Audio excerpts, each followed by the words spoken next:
ಕನ್ನಡದ ನಂಬರ್ 1 ದಿನಪತ್ರಿಕೆ ವಿಜಯವಾಣಿಯಲ್ಲಿ ಪ್ರಕಟವಾಗಿರುವ ಈ ದಿನದ ಮಹತ್ವದ ಸುದ್ದಿಗಳನ್ನೊಮ್ಮೆ ನೋಡಿ ಬರೋಣ. ಮತದಾರರ ಪಟ್ಟಿ ವಿಶೇಷ ತೀವ್ರ ಪರಿಷ್ಕರಣೆ ಅಭಿಯಾನಕ್ಕೆ ರಾಜ್ಯದಲ್ಲಿ ಮಂಗಳವಾರ ಚಾಲನೆ ಸಿಗುತ್ತಿರುವ ಹೊತ್ತಲ್ಲೇ ಮತದಾನ ಹಕ್ಕು ಸುಲಭವಾಗಿ ಪಡೆದುಕೊಳ್ಳುವುದಾಗಿ ಮನೆ ಮನೆಗೆ ಶಾಶ್ವತ ನಿವಾಸ ಪ್ರಮಾಣ ಪತ್ರ ವಿತರಿಸಲು ರಾಜ್ಯ ಸರ್ಕಾರ ಮುಂದಾಗಿದೆ. ಈ ಸುದ್ದಿಗೆ ಮುಖಪುಟ ನೋಡಿ.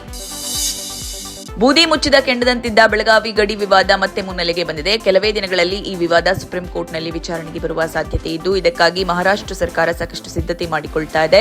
ಖುದ್ದು ಮುಖ್ಯಮಂತ್ರಿ ನೇತೃತ್ವದಲ್ಲಿ ಸರ್ವಪಕ್ಷಗಳನ್ನೊಳಗೊಂಡ ಉನ್ನತಾಧಿಕಾರಿ ಸಮಿತಿ ರಚನೆಗೊಂಡಿದ್ದು, ಈ ವರದಿಗೆ ಇಂದಿನ ಸಂಚಿಕೆ ಓದಿ.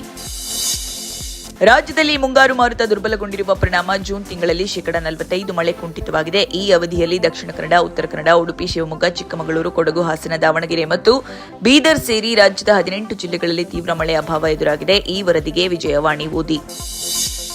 ತ್ರಿಭಾಷಾ ನೀತಿಯ ಅನುಷ್ಠಾನಕ್ಕಾಗಿ central board of secondary education ಮಾರ್ಗಸೂಚಿ ಹೊರಡಿಸಿದೆ. ಇದರನ್ವಯ ಈ ಶೈಕ್ಷಣಿಕ ವರ್ಷದಲ್ಲಿ 10ನೇ ತರಗತಿ ವಿದ್ಯಾರ್ಥಿಗಳು ಹೊಸ ಭಾಷಾ ನೀತಿ ಅನುಸರಿಸುವ ಅಗತ್ಯವಿಲ್ಲ ಎಂದು ಸ್ಪಷ್ಟಪಡಿಸಲಾಗಿದೆ. ಈ ಸುದ್ದಿಗೆ ಮುಖಪುಟ ನೋಡಿ.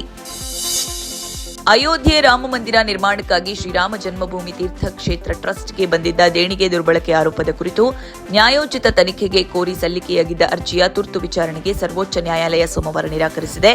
ಈ ಸುದ್ದಿಗೆ ದೇಶ ವಿದೇಶ ಪುಟ ನೋಡಿ.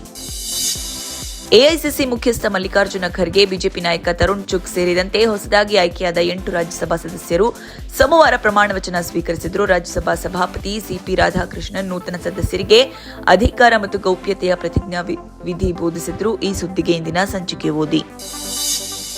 ಪಾಕಿಸ್ತಾನ ಸೇನೆಯ ಅಫ್ಘಾನಿಸ್ತಾನದ ಗಡಿ ಭಾಗಗಳಲ್ಲಿ ನಡೆಸಿದ ವೈಮಾನಿಕ ದಾಳಿಯಲ್ಲಿ 36ಕ್ಕೂ ಹೆಚ್ಚು ನಾಗರಿಕರು ಮೃತಪಟ್ಟು 160ಕ್ಕೂ ಹೆಚ್ಚು ಮಂದಿ ಗಾಯಗೊಂಡಿದ್ದಾರೆ. ಈ ಸುದ್ದಿಗೆ ವಿಜಯವಾಣಿ ಓದಿ. ದೇಶದಲ್ಲಿ ಇಂಧನ ಪೂರೈಕೆ ವ್ಯವಸ್ಥೆ ಸುಧಾರಿಸುತ್ತಿರುವ ಹಿನ್ನೆಲೆಯಲ್ಲಿ ವಾಣಿಜ್ಯ ಮತ್ತು ಕೈಗಾರಿಕಾ ಗ್ರಾಹಕರಿಗೆ ಪೆಟ್ರೋಲ್ ಹಾಗೂ ಡೀಸೆಲ್ ಮಾರಾಟದ ಮೇಲಿದ್ದ ಎಲ್ಲ ನಿರ್ಬಂಧಗಳನ್ನು ಜುಲೈ 1ರಿಂದ ತೆರವುಗೊಳಿಸಲು ಕೇಂದ್ರ ಸರ್ಕಾರ ನಿರ್ಧರಿಸಿದೆ. ಈ ಸುದ್ದಿಗೆ ಮುಖಪುಟ ನೋಡಿ. ಇಂದು ಸಾಮಾಜಿಕ ಮಾಧ್ಯಮ ದಿನ. ಸಾಮಾಜಿಕ ಮಾಧ್ಯಮ ಈಗ ಬರೀ ಮನರಂಜನೆಯ ತಾಣವಲ್ಲ, ಮಾಹಿತಿ ಶಿಕ್ಷಣದ ಸಶಕ್ತ ಮಾಧ್ಯಮವಾಗಿ ಕಾರ್ಯನಿರ್ವಹಿಸ್ತಾ ಇದ್ದು, ಇಲ್ಲಿ ಇನ್ಫ್ಲೂಯೆನ್ಸರ್ಗಳಿಗೆ ಭಾರೀ ಬೇಡಿಕೆ.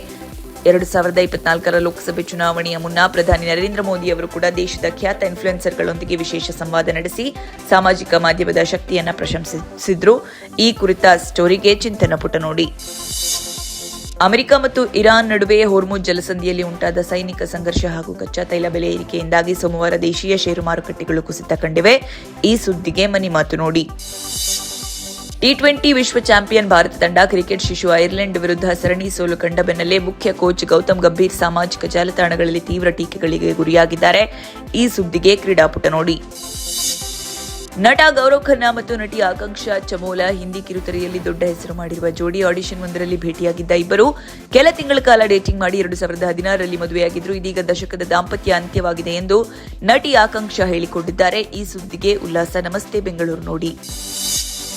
ಇವಿಷ್ಟೇ ಅಲ್ಲ, ಮುಂಜಾನೆ ಮಾತು, ಅಂತರಂಗ, ಭವಿಷ್ಯ, ಮನೋವಿಕಾಸದ ಕಾಲಂಗಳು, ಕ್ರೀಡೆ, ಸಿನಿಮಾ, ದೇಶ ವಿದೇಶಗಳ ಭರಪೂರ ಸುದ್ದಿಗಳ ವಿಶೇಷಗಳಿಗಾಗಿ ವಿಜಯವಾಣಿ ಓದಿ.